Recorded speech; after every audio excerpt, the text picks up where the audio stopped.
So, ProJared, a popular gaming YouTuber, is divorcing his wife, who alleges that he cheated on her multiple times, gaslit her about it when she had proof, psychologically abused her, and received or repeatedly asked for nudes from fans on Snapchat and Tumblr, some of which are claiming to be underage. The reason this is in a stream of consciousness and not one of my I've Got 'em episodes about video games is that my analysis and takeaways and derivations from this story have virtually nothing to do with video games at all. When YouTubers turn out to be shitty people, it surprises nobody. Doesn't matter who it is. Think of the most good-natured, wholesome YouTuber in existence. That dude probably does heroin and enslaves black people. We have a reputation and it's never good. And media outside of YouTube will always jump at the chance to cover us at our worst. Of course, ProJared didn't even need the media's help on this one, because he went and blocked his wife on Twitter and then posted about how he was getting a divorce. Then the girl he was now known to be cheating with, another successful YouTuber, commented on it, saying she was so sorry and hoped he was okay, and that blew up. Then his wife posted a huge thread about all the indignity she suffered while married to him, including naming the girl he was cheating with, and yeah, nobody needed a news outlet to cover any of this. It is all right there in plain view.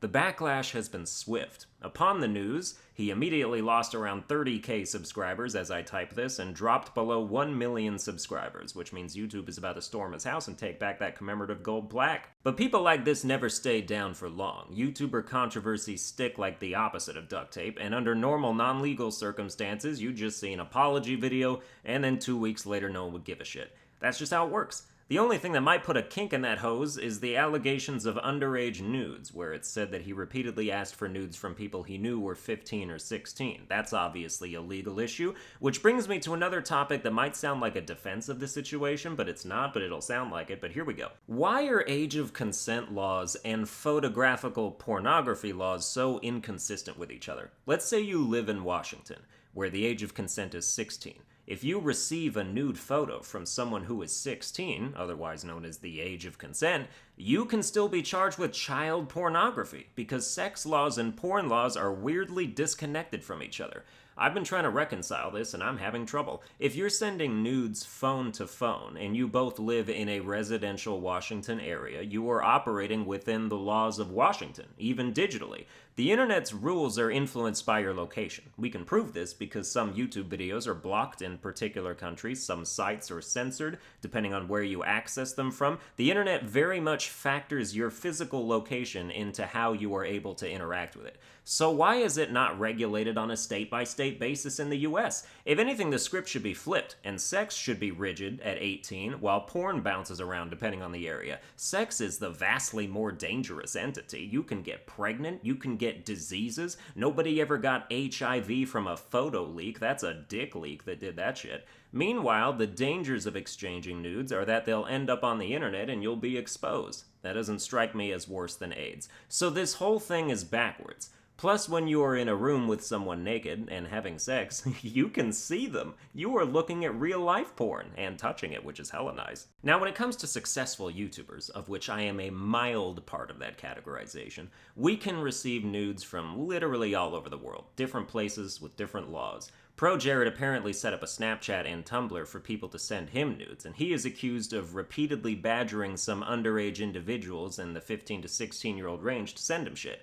Could this be prosecuted is the question on everyone's minds. Now, he lives in Texas, and Texas is one of 10 states whose law treats sexting minors as a violation and not a felony. Punishments for that include fines, counseling, or community service. Other states with that law are Pennsylvania and Nevada, among others. What's curious to me is whether the location of the people who send him these pictures matters, as opposed to the location where he receives them. 10 states do treat sexting minors with felony provisions, which means possible jail time and sometimes registration as a sex offender. These states include Utah, Florida, and Georgia, among others. Say what you will about Florida, but it takes this shit seriously for some reason. So let's say ProJared got a nude from a 16-year-old girl who lives in Florida.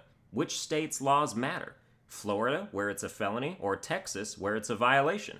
The picture was sent from Florida, but received in Texas. Who knows, man? This stuff is complicated. That's why you don't get nudes from underage girls, brah. Really irons out the whole issue just to stay on solid legal ground. That all said, in light of this whole situation, though I've defended it before, I feel the need to once again defend the notion of using your platform and popularity to acquire nudes in general. Sometimes people just want to give them to you, and it would be very impolite of me to refuse such a thoughtful gift. Some people, like ProJared, give the system a bad name by being allegedly belligerent, not taking no for an answer, becoming agitated and forceful. That sullies the fine, upstanding nature of our institution. Nudes are supposed to be like little thank you cards you receive from fans of yours who want to show their appreciation in a non-monetary way. They come from consenting adult women with their own freedom of choice, who, if you're a good person, are not harassed or coerced in any way. It's lighthearted and fun. When things go too far is when you start just sliding into 87 girls' DMs, going door to door like a Jehovah's Witness, like, hello there, would you like to hear about how much I'd like to see your tits?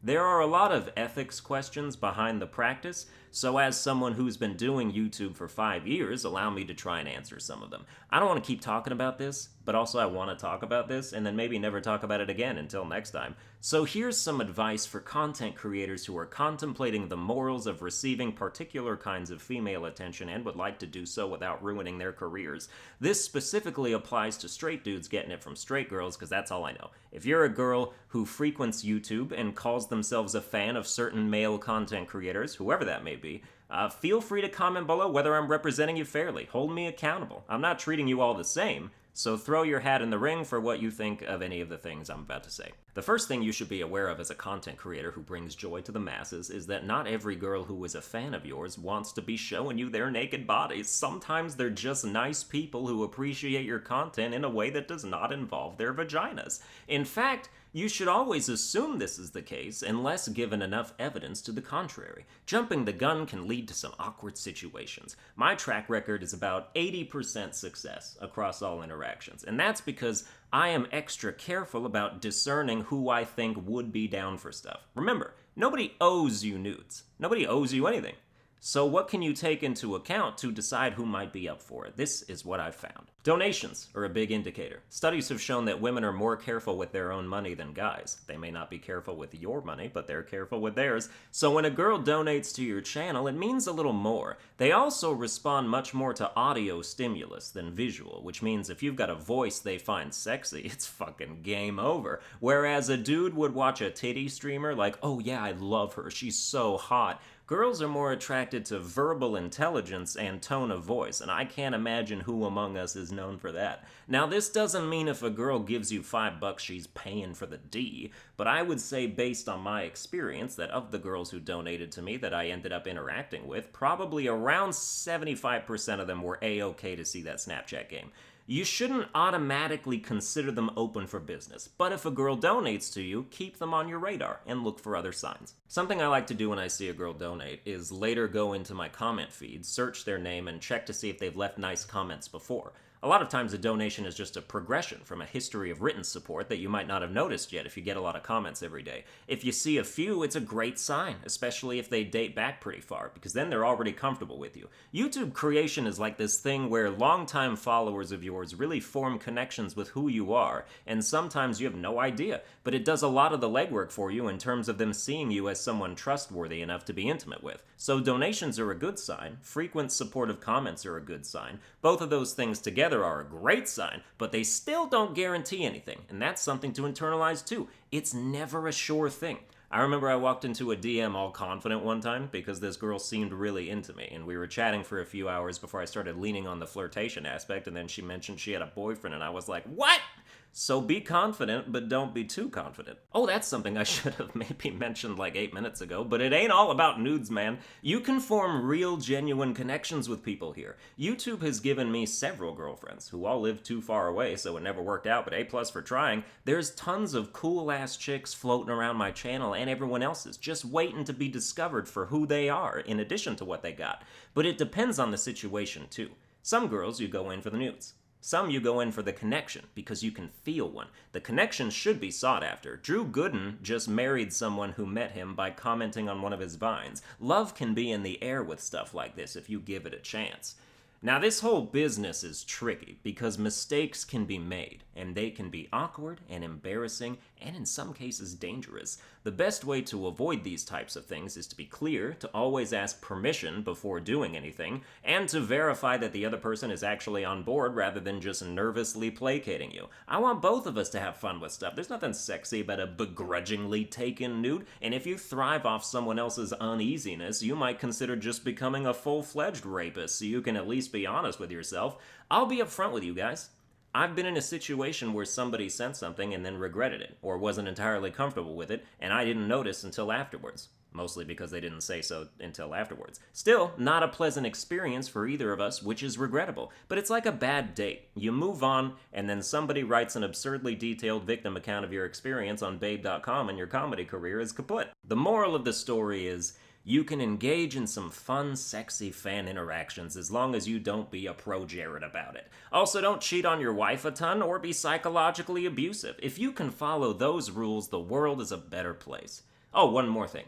If you're going to proposition a girl, make sure she's a girl. Just trust me on that one. Don't go messaging no anime profile pictures or blank avatars. It's either their real face or you say nothing. Also, ask for a regular selfie first and compare it to what you've already seen. The internet's a mysterious place. Well, that's going to do it for this episode. I hope you enjoyed it. If you did, you can like, share, and subscribe. You can follow me on Twitter at Sunburned Albino, and you can become a channel member, which gets you access to an exclusive Discord, as well as like stream badges and like green name emojis stuff. It's like $5 a month. Pretty good. People like it. I got some of you on board with this. So like, share, and subscribe, and I'll see you guys next time.